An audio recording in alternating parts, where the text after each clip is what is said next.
सबसे पहले समाज में जन्मे संत शिरोमणि लाटूनाथ जी महाराज के चरणों में नमन।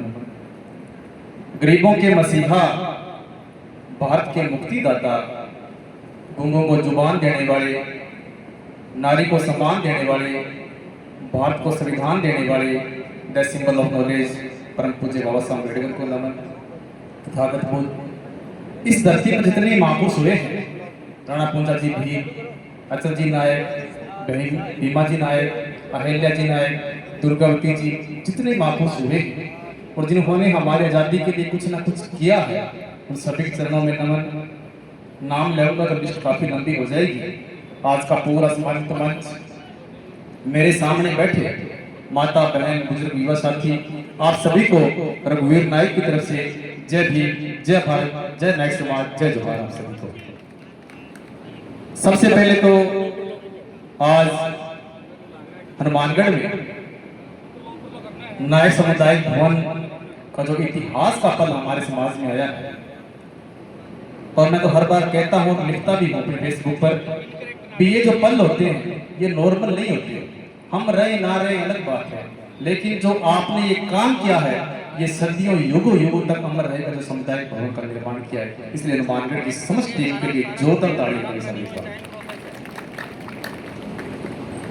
और जो यहाँ पर बैठे आप सभी आज इतिहास के पलों में शामिल हुए।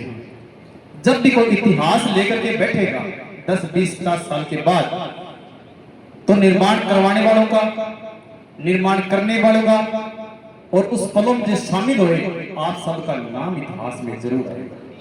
समाज में इतने लोग थोड़ी है, कहीं की जाड़ दुख है, कहीं की भैंस में ऋतुदान ला गई है, कहीं दूध काट ला गए, की लोगों टाइम, लेकिन जिका अट्ठा चार गया है नॉर्मल लोग को नहीं, वे समाज का सिलेक्टेड लोग है। इन वास्ते थारे बहुत बहुत धन्यवाद, बड़ा कीमती समय निकाल के आया हो। तो मैं बड़ी बात ने पहले मुकेश भाई साहब कह दियो कि थोड़ा टाइम कम ही लिया, और मतलब पहले क्यों 2-3 मिनट में तो मेरा शरीर ही बने, लेकिन मैं चलो इन्हें कम करूंगा। तो जिस समाज की बात कहते हैं, और सभी ने बताया कि नायक कोई जाति नहीं, नायक एक उपाधि है। नायक कोई जाति नहीं, नायक एक उपाधि है। यहाँ तो आपको नायक कहते हैं, बीकानेर क्रॉस करने के बाद आपको भील कहना शुरू कर देते हैं, वह नायक बड़े कम कहते हैं। तो ऐसे नहीं मिली पहचान हमें जमाने में, ऐसे नहीं मिली पहचान हमें जमाने में, लाखों शीश कुर्बान हुए हैं ये नायक नाम लगवाने में, ये नायक नाम लगवाने में।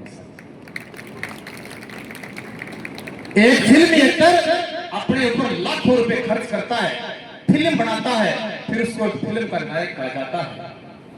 एक सैनिक बॉर्डर पर जाकर के अपनी जिंदगी और मौत के बीच लड़ता है, दुश्मन की गोली का सामना करता है, तब जाकर उसके फीत लगी तीर को नायक बनता है।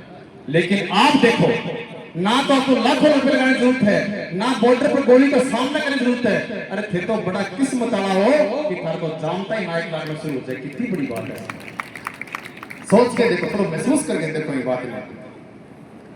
और मैं क्या करूं कि ये धरती को जिको पहलो आदमी, ये धरती को जिको पहलो आदमी है वो साउथ अफ्रीका में मिले, और वो आदिवासी और भी थे। देखो ये धरती का इतिहास का पहला आदमी था।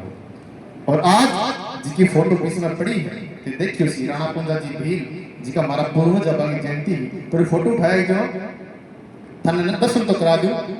अपन के भी जी में सूरवीर आ रही है, पता देखो है कोई। तो इतिहास के सिरमौर, इतिहास के किंग, जिनके बिना अगर वो नहीं होते तो महाराणा प्रताप मेवाड़ के महाराणा नहीं कहा जाते। ये राणा पूंजा जी भील की त्याग और बलिदान था। ये देखिए, आप दर्शन करिए आपके पूर्वजों का। हल्दी घाटी युद्ध में जब महाराणा प्रताप अकेले थे और अकबर ने चढ़ाई की, तब महाराणा प्रताप अपनी नगरी छोड़ करके और जंगल का घेरने लगे। लेकिन दिल में एक चीज थी कि महाराणा प्रताप की गुलामी स्वीकार नहीं करूंगा, सॉरी अकबर की गुलामी स्वीकार नहीं करूंगा। तब जाकर के भीलों के पास आए और भीलों को कहा कि अगर आप हमारा साथ दोगे तो हम आपके ऊपर चढ़ाई करेंगे। तो कहा जाता है कि भीलों ने पहली बार तो मना कर दिया, लेकिन दोबारा फिर महाराणा प्रताप की मां आई और मां आने के बाद राणा कुंजा जी भील को अपना भाई बनाया और महाराणा प्रताप उनके भांजा बने, तब जाकर उन्होंने हामी भील लड़ने के लिए। और जब हल्दी घाटी का युद्ध हुआ तो कहा जाता है कि हल्दी घाटी नाम भी सबसे पहले कोई कुर्बानी हुई थी, सबसे पहले तो वहां पर हल्दीबाई भील नाम की एक महिला थी। हल्दीबाई भील नाम की एक महिला थी, उसी के नाम पर रखा गया कि हल्दी की घाटी। वो आपकी पूर्वस्ती, आपकी बहन, आपकी माता को थी। कितनी बड़ी इतिहास है। तो महाराणा प्रताप का साथ उन्होंने दिया। कहा जाता कि पहला युद्ध जब लड़ा गया तो बिला के दियो कि फिर तो लड़ो थार ला तरीका हूं, लेकिन मैं लड़ांगा मार ला तरीका हूं। अब महाराणा प्रताप का तरीको किसो है? तो क्यों जावे कि जिसको पहला युद्ध हो भी मैं भीला बड़ी भयंकर तरीका से आई थी, और जो बनास नदी के किनारे पर जो जंगल था वहां पर वो रहने वाले थे, तो बड़ी तरीके से तैयारी की। भीलों के पास मात्र 10,000 की सेना थी और अकबर के पास लाखों की फौज थी। इतना भयानक युद्ध हुआ दोनों के अंदर। कहा जाता कि पहला जो युद्ध था वो भील हार गए। पहला युद्ध भील हार गए तो महाराणा प्रताप को भी लगा, जिनको मैं बहुत बड़े योद्धे मान रहा था, कहीं की दिक्कत आई है। तो कहा जाता है कि दूसरे युद्ध की फिर तैयारी की गई, क्योंकि इसलिए बोल रहा हूं कि आज महाराणा प्रताप की जयंती है, इसलिए बोल रहा हूं उनके बारे में। जब दूसरे युद्ध की तैयारी की गई तो उससे भी भयंकर तैयारी की गई और बड़ी खतरनाक तरीके से तैयारी की गई। तो तैयारी करने के बाद कहा जाता है जब दूसरा युद्ध था, दूसरे युद्ध में अकबर की सेना के साथ बहुत जोरदार भिड़ंत हुई और भिड़ंत में कहा जाता है कि दूसरा युद्ध भी भील हार गए।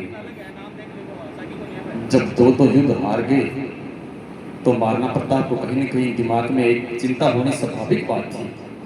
तो कहने लगे, महाराणा प्रताप ने राणा कुंजा जी भील को बुलाया और कहने लगे, मामा जी जिस युद्ध में हम लड़ रहे हैं, हम लगातार दूसरा युद्ध हार गए हैं, आपके दिमाग की कहानी बताओ।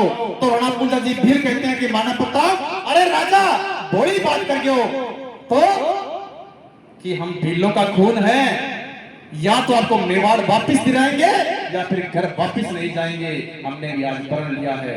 तो कहा जाता है कि तीसरे युद्ध की इतनी भयंकर तैयारी की, आपने क्यों जावे कहूंगा रोड मचाई नागलिंग दान फसाई।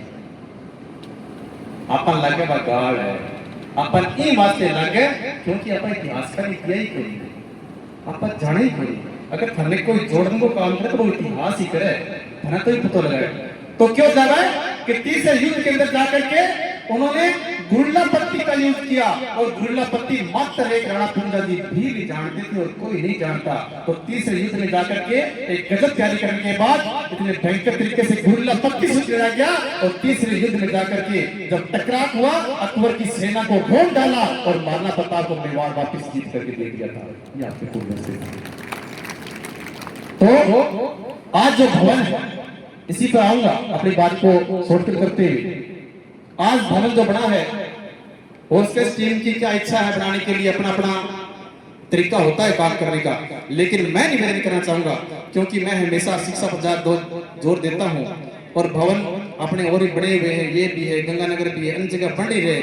तो मैं चाहता हूं कि जो आज का युग है, आपको इसको अन्य चीजों में यूज करने के बजाय अगर इस भवन में एक समाज की लाइब्रेरी खोल दी जाए तो मैं कहूँ इतिहास में दर्ज हो जाएगा सर, मेरा निवेदन है। क्योंकि मैंने बहुत सारी धर्मशालाएं देखी है, उस रात में रोड ठंडा बैठा रहे या टास्क खुद खड़ा बैठा रहे, साथ में बैठा